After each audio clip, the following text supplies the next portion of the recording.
Naam, wana ukuu wa Mwafrika kwa mara nyingine tena. Irani amepiga mabomu yanayojulikana kama cluster munitions. Ni mabomu ya vishada yanayobebwa kwenye kombora moja, alafu basi yakifika yanatawanyika umbali wa kilomita zaidi ya 8 katika eneo.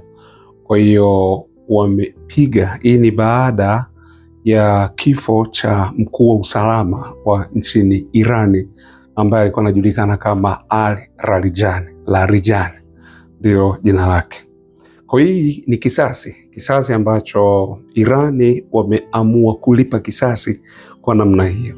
Na mtu mmoja aliuliza, kwa nini viongozi wengi wa Irani wanauawa na hatusikii viongozi upande wa pili wakiwa wanauawa? Sasa labda nikujibu tu hapa. Hii inatokana na imani, mtazamo wa imani, kwa sababu kumbuka ile ni serikali ya Kiislamu, hususan ili dhehebu la maana pale wale ni Washia.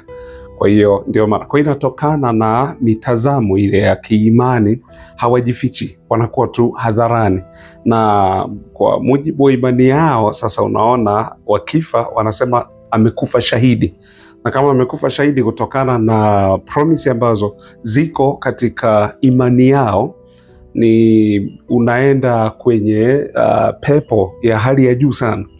Ninadhani ndugu zangu Waislamu watanisahihisha kama siko sawa, maana mimi sio Muislamu. Kwa hiyo, lakini kuna pepo ya juu kabisa ambayo inajulikana kama Jannatu Firdaus, ambako ndio sasa wao kwa mujibu wa imani yao, mtu akifa shahidi kama vile, basi anaingia kwenye hiyo pepo. Kwa hiyo unajua, wakati mwingine imani kwa watu wengine huwa inaonekana ni udhaifu.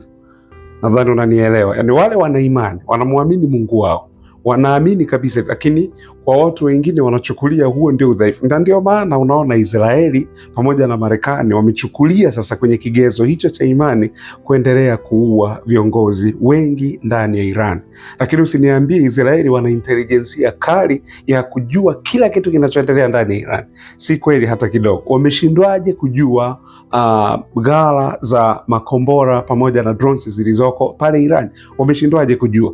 Kama wana intelijensia kali, walishindwaje kujua shambulio la wazee wa Gaza? Mnakumbuka walishambulia ile kwa 2023 mwezi wa 10, nafikiri unakumbuka vizuri, 2023 mwezi wa 10 walishambulia kule Ashkelon, na intelijensia ya Israeli wanakuja kujua ni too late tayari. Kwa hiyo na ndio maana wakati nafafanushaga kile kipindi na kuambia pale ni IDF waliua watu wao wenyewe. Waliua watu wao wenyewe kwa sababu walikuwa wamepanic. Sasa hawataki hawa wazee wa Gaza watoke pale ndani ya Israeli. Kwa hiyo ikabidi waanze kumimina risasi na helikopta zije juu zianze, mpaka na wale wafungwa baadhi walikuwa wamenini. Kama wana intelijensia kubwa, walishindwaje kujua mateka waliotekwa kipindi kile wako wapi? Kwa nadhani unanielewa ninapoongea hiyo. Kwa viongozi wengi wa Irani wanauliwa kwa sababu ya imani yao, na wakati mwingine imani inakuwaga ni udhaifu kwa watu wengine, kwa wana take advantage kwenye hiyo imani yao. Ndio maana unaona viongozi hao wanauliwa. Maana kama huyo Larijani pamoja na rais wa Irani Masoud Pezeshkian juzi hapa walikuwa tu wako hadharani tu, wanatembea tu hadharani, yani ndio ndivyo hivyo. Lakini je, utamuona Netanyahu kweli anatembea hadharani? Maana kulikuwa na taarifa za kuwa Netanyahu amekata moto, hayupo. Makombora ya Irani yalikuwa yamemuua Netanyahu. Tukaona taarifa ni kuwa alianza kuonekana mgahawani akiwa ananunua kahawa na kuanza kubeza kuongea hivi.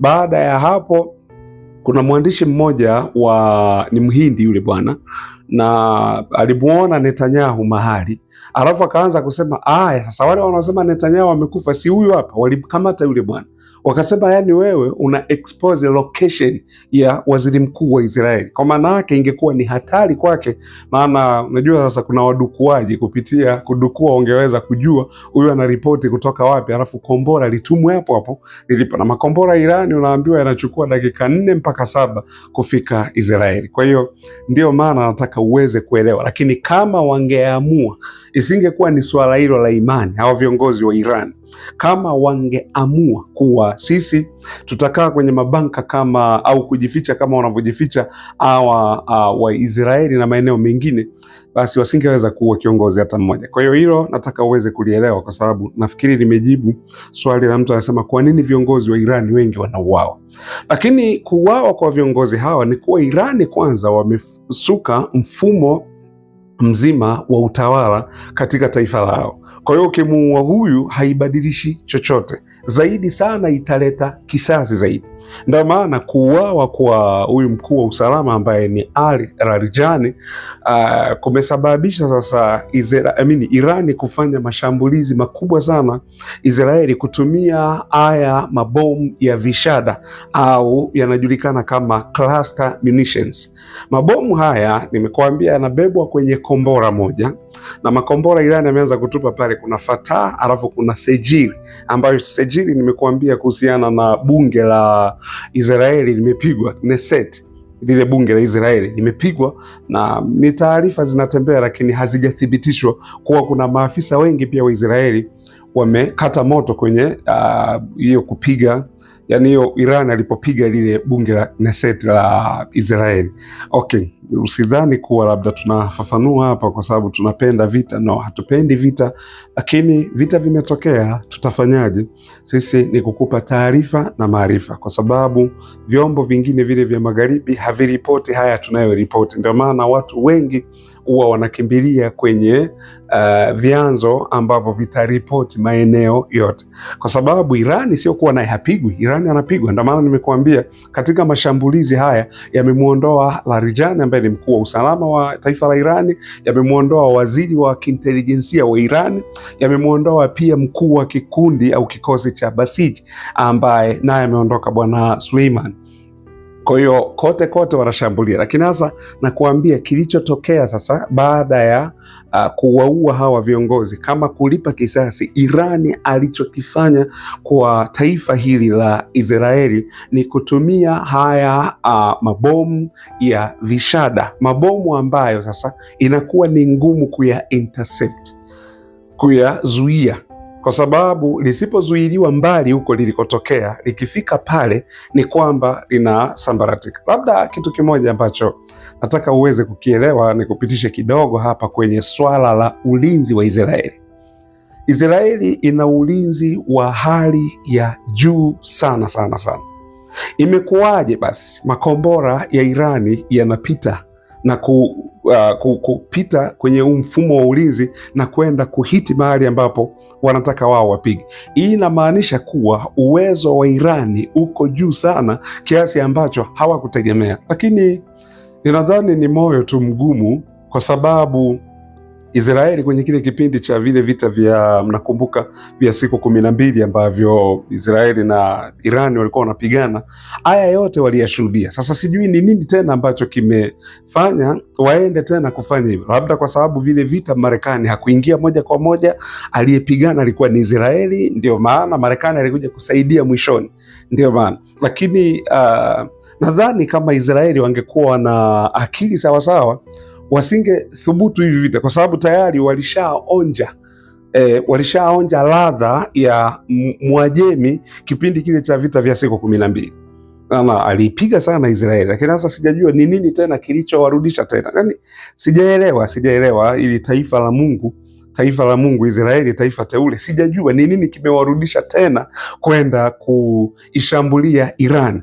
Kwa sababu taarifa kama mnavyojua ndugu zangu ziko tofauti. Donald Trump alisema tumeharibu kabisa uwezo wa urutubishaji wa urani wa Irani, na hawataweza kufanya hivyo, labda itawachukua miaka 10. Huo ulikuwa mwezi wa 6 2025. Mwezi wa kwanza 2026 anasema wameresume tena ile program ya nuclear. Wewe si ulituambia itawachukua miaka 10 kuweza kurudi tena kutengeneza? Sasa imekuwaje? Kwa hiyo nafikiri unaweza ukaona. Okay, nirudi pale nilipokuwa naongelea kuwa Israeli ina mifumo bora sana ya ulinzi. Pale kuna mifumo aina 3 za Israeli, ukiachilia mbali ya Marekani ambayo iko ya Taad pamoja na Patriots, ambayo ni mifumo bora sana ya ulinzi kutokea Marekani. Lakini naongelea kwa taifa la Israeli pekee. wana mifumo aina tatu. Kuna mfumo unaojulikana kama Iron Dome, ambao huu ndo umekuwa fahari ya Israeli kwa mataifa ya nje na kuonyesha uwezo wa Israeli. Kuna mfumo mwingine unaitwa David's Sling uko pale, na kuna mfumo unaitwa Arrows 1 and Arrows 2. Kwa nini hii mifumo yote mitatu? Kwa maana kuwa Israeli anajilinda kuliko maelezo. Mfumo wa Iron Dome wenyewe ni ku-intercept vitu ambavyo ni vya karibu, yani kama labda hizi tunaita rockets. Mona wanapigwa sana na maroketi kutoka Lebanon, kutokea huku upande wa Gaza, unaona hizo rocket hizo. Kwa mfumo wa Iron Dome ndo kazi yake ku intercept hizo rockets pamoja na vidrones au drones zinazokuja kupiga pale. Lakini huu ni mfumo wa masafa mafupi ku intercept hatari za masafa mafupi. Alafu kuna mfumo unajulikana kama David's Sling. Huu mfumo wenyewe ni mid range, yani ni medium, ambapo sasa ni makombora ya masafa ya kati ndio ku-intercept. Alafu kuna Arrows 1, Arrows 2 ambao kazi yake yenyewe ni ku-intercept makombora ya ballistic. Lakini bado mifumo yote mitatu imeshindwa kufanya kazi mbele ya makombora ya Mwajemi. Hili linaonyesha nini? Linaonyesha kuwa ina maana Mwajemi alikuwa yuko mbele ya wakati zaidi kuliko hawa wao na hii mifumo yao ya ulinzi. Na ndio maana anasema Israeli ni kiherehere gani kilichowafanya waende tena kuishambulia Irani, wakati Irani alisema mkinishambulia nitafanya kitu ambacho dunia itashangaa. Kwa sababu ukumbuke kile kipindi cha siku 12 hii mifumo yote mitatu ilishindwa kufanya kazi kwenye makombora ya Irani, na matokeo yake ikabidi waombe msaada kutoka kwa Marekani, ambaye Marekani akaleta mfumo wa Taadi pale, na ndio mfumo ndio kidogo ukazuia ya makombora, lakini mengine yaliingia. Unakuta ikipigwa makombora 200, makombora 30 yote yanaingia kwenye target.